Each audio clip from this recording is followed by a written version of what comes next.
Why is it okay for someone to come and attack my faith, my church?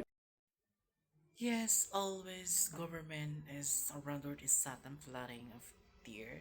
Pero pag hindi sila sumunod sa Christ, this is the word is destroy.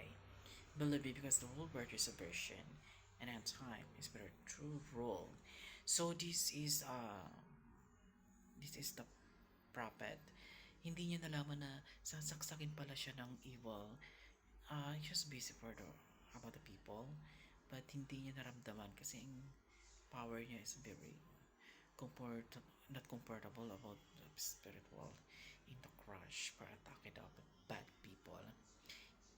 O mahina lang talaga siya sa pag-deliver ng power, whatever the rule fulfill of the Christ work. And Satan is hit the world, but the Satan is give the word the money matter over and living the Christ is something